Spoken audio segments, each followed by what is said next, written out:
A person who has purpose in their life, they have something to go for, some meaning. One writer described it, for some people it becomes a magnificent obsession.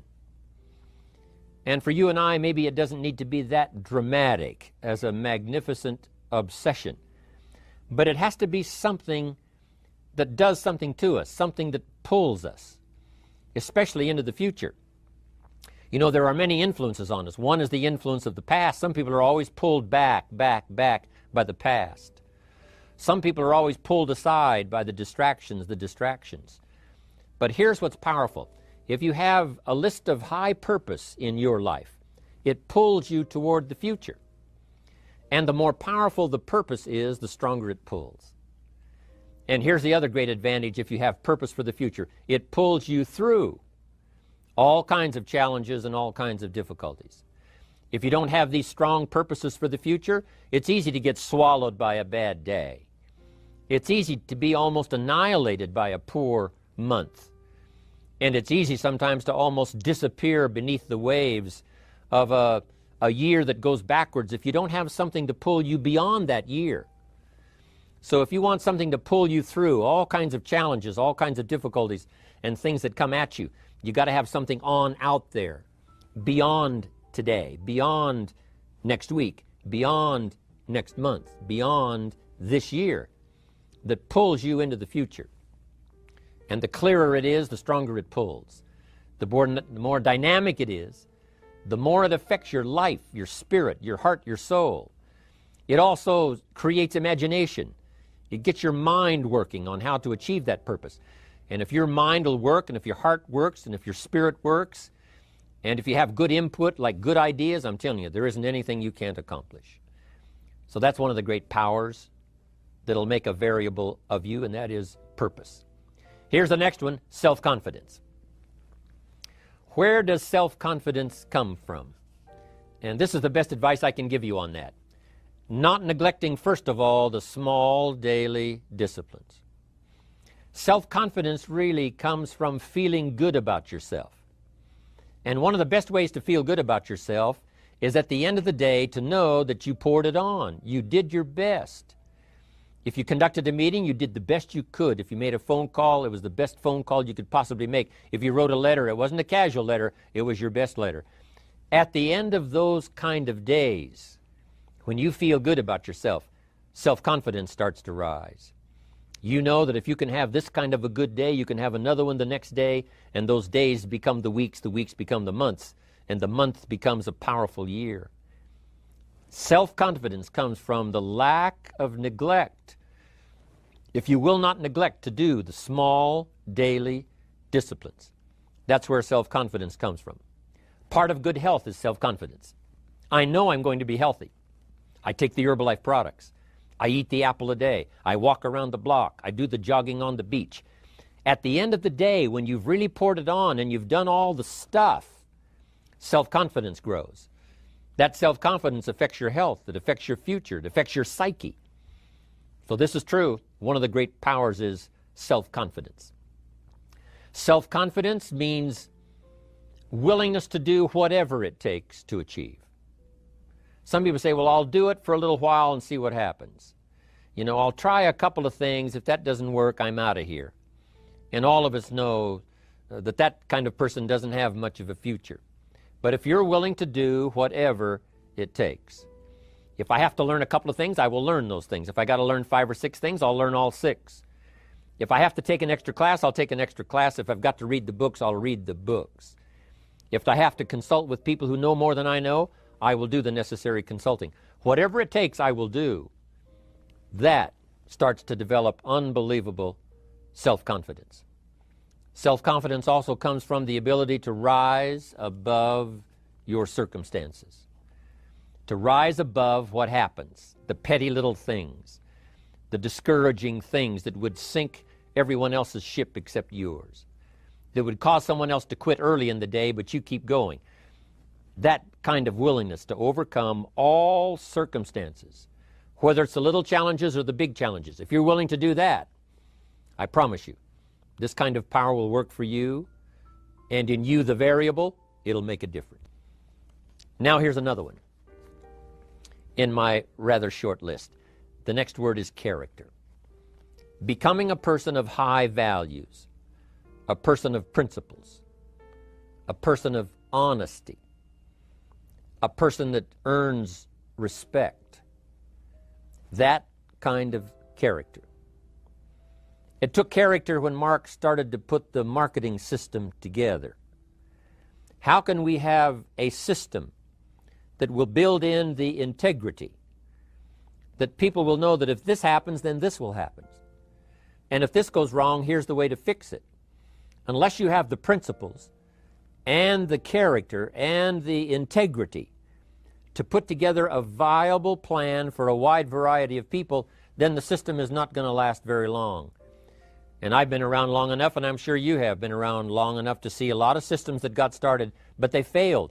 And the reason is because they were not constructed with integrity. They were not constructed with character. They were not constructed with doing the right thing. They might have been constructed to take advantage. Cash it out as quickly as possible and leave. When someone took advantage and didn't have the character, didn't have the principles, and didn't have the character to stay, the character to see it through, the character to do the right thing. So this is important, to develop the character within yourself, that people see you as honest, as fair, willing to do the right thing, willing to be helpful, but always willing to walk the center line, not to pass the line. When we come to an opportunity like Herbalife, especially multi-level network marketing, it is so dynamic, it is so powerful, and it is so possible in fortune making that sometimes people want to speed up the process by cutting the corners, by neglecting to do the right things, to cheat a little here, cross the line just a little bit, because then, it'll grow faster and you can cash in quicker. Not necessary here. Doing Herbalife right will build your fortune longer and stronger than trying to cut the corners and not doing it right. Vitally important. Building and developing your own character. Here's the next key power, and that's image. There's many parts to image. The image that others see you as, the image you have with other people. And it's very important how other people see you. If they don't see you as a leader, chances are they won't pay attention. If they don't see you as being in control, chances are they won't have the trust. If they don't see you as knowing where you're going, what you want to accomplish, they probably won't follow. But if people can see you, if you have the image of someone that's in charge, in control of your life, your future, your destiny, in control of the situation, if they see that, that kind of image is powerful. It helps to win the day. It attracts other people. People want to be around people that are in control, that are powerful, but they know how to use their power, influential, but they know how to use their influence. That kind of image is important. But here's a very important image, and that is your image of yourself. The way you dress, the way you talk, the way you think, your capacity for learning, all of that is an important image that you have of yourself. The image that you have that if it needs to be learned, you could learn it. If there's a book that needs to be mastered, you could master it. If there's a skill that needs to be learned, why couldn't you get busy now and learn that skill? That kind of self-image, that I am continually trying my best to be the best I can. Because one of the most important places you have to look is into the future, yes. You got to look into the past, yes. You've got to look around, yes. But one of the most important places you have to look is in the mirror. How I appear to other people, that's important. But how I appear to myself is the ultimate importance. That kind of image, to where you'll develop the self-confidence, you'll develop the self-reliance. Now here's another one. It's called self-discipline. Self-discipline, all of us have a challenge with that. Because sometimes it's easy, and especially if you're working hard, doing the best you can, it's easy sometimes to let up and let it go. But remember, so many people, especially now that we're as big as we are around the world, are counting on what we do. At home office, they have to be careful. They have to be disciplined. It's easy for the person who ships the product from Herbalife says, oh, well, I'll wait until tomorrow to ship it. And then they go home and sleep like a baby. But the distributor who's waiting for that product doesn't sleep that night, or doesn't sleep when the product doesn't show on time. But if everybody will have the discipline to say, I will do the best job I can. I will make mistakes, of course, because we're all human, but I'll try to remedy those mistakes and do the best job I can. That kind of self-discipline that understands how important your part is in all of the functions that work. Coming to work on the set here, HBN, there's so many people that play a part. And each one of the parts that are played is necessary to put on the broadcast, make it viable, make it real, make it powerful. Any couple of them missing, and it would be a disaster. But all of it put together, and it works like a charm. Each person developing the self-discipline to do their part, do their job. On the list I had was enthusiasm. And here's what I wrote about enthusiasm. Enthusiasm that's powerful is mostly enthusiasm that is enthusiasm inside, 90%, 10% outside. We all know what the enthusiasm is like when somebody lets us see their enthusiasm, which is like the 90%, and only 10% of it is inside.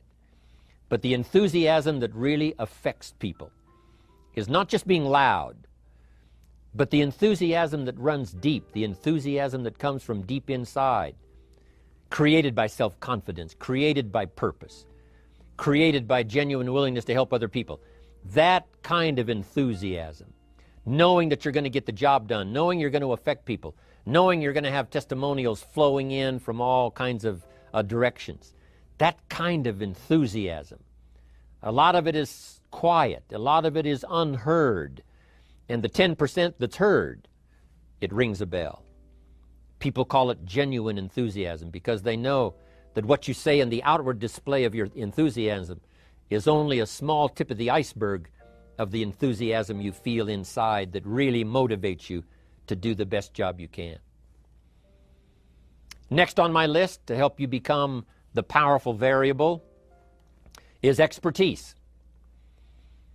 Wanting to excel in all of the skills and settling for nothing less than an outstanding performance. If you're willing to be the best in your field, if you're willing to demand of yourself excellence in skills, to be the best that you can possibly be. In the training, do the best you possibly can. In doing a workshop, do the best you possibly can. Developing the skills of using your personality, developing the skills of language, developing the skills of influence, developing the skills of organizing. If you're willing to be an expert in all of the skills, Herbalife has the way for you to invest those skills and not only make a handsome living, not only make a lot of money, but if you would so desire and if it would be your purpose, a chance to make your fortune. Expertise, excellence in skills. Here was the next one on my list, making a powerful contribution to you, the variable, and that is preparation. Well prepared. And preparation, of course, involves a whole lot of things. A big share of our life is preparing, getting ready. When we go to the first grade in school, we're just preparing for the second grade. After we've finished 2 grades, the 2 grades prepare us for number 3. Sometimes it seems like a long, excruciating time. And the time will just seem like it'll never come when we can finally have the performance that we really want. But it takes time to prepare. It takes time to get ready. And the decisions you make in the preparation time, those are the decisions that last for a lifetime. Preparing to have a good day. It's that preparing, maybe the night before, maybe the couple of days before the day that you're going to put everything together. The preparation for a meeting means that you've taken it serious. The preparation for doing a workshop means you're serious about the workshop. You want to make the best contribution. That kind of preparation is important. But here's preparation that's very vital, and that is to prepare yourself for success. Life seemingly does not wish to waste success on the unprepared. Life says, Why waste a fortune on this person? They're not prepared to do the right things with it. They're not prepared to use it wisely. If a fortune was bestowed upon this unprepared person, it would probably be wasted. The people that could have been touched won't be touched. What could have been done won't be done. This fortune will have been wasted on the unprepared person. So not only look for fortune, not only look for the promise, but prepare yourself. And ask of yourself, what can I do to make myself ready? Because remember, life was designed not to give us what we want, not to give us what we need, but life was designed to give us what we deserve. It says those that search will find. Someone says, well, I need to find some good ideas to help change my life for the future. Then to find good ideas, that doesn't come because you need them. It comes because you search for them. If you want good ideas, you got to go after them. You got to go to the class, you got to go to the workshop, you got to go to the training, go to the book, right? You got to go to the journal, right? Go where good ideas are being taught. Go searching, go looking, because good ideas are not going to be wasted on those that are not seeking, searching, well prepared. So, prepare yourself to be ready for fortune when it comes, to be ready for challenge when it comes, to be ready for opportunity when it comes. Now here's the next one. There's great power in self-reliance. Self-reliance means you simply look mostly to yourself. It would be nice if someone just gave you this, gave you this, gave you this. It would be nice if everyone did their job exactly as they're supposed to do it. But here's what you've got to do. Primarily rely on yourself. Primarily say, I'm the person responsible. And I will learn the necessary skills so that I can help people learn their skills. If I need lots of people to do certain things to build my organization, that is what I must have. But I've got to be the final backstop. I've got to be the final one that people can rely on. So that if this is missed and this is missed, I can catch up. I can fill the gap. I can do the job. We have to do it when we conduct meetings. We have to do it when we conduct training. We have to do it when we're in a class of just a few. What someone might have missed, we're there to fill in. Self-reliance. Primarily, we're learning to count on yourself. So that you can do this, never complain and never explain. Here's one more, and that is the power of extraordinary performance and demanding of yourself excellent results. This is so important. If you want to live extraordinary, you must do extraordinary. If you want an extraordinary income, you must do extraordinary things. If you want an extraordinary fortune, you must go with the demands of what it takes to have that fortune. If we would ask of ourselves that kind of performance, and you've got to ask it of yourself. You know, I can't ask it of you. I would try to inspire you. I would try my best to share with you what it might taste like, what it's like to finally make your fortune. It happened for me. But here's what you must do. You must demand it of yourself.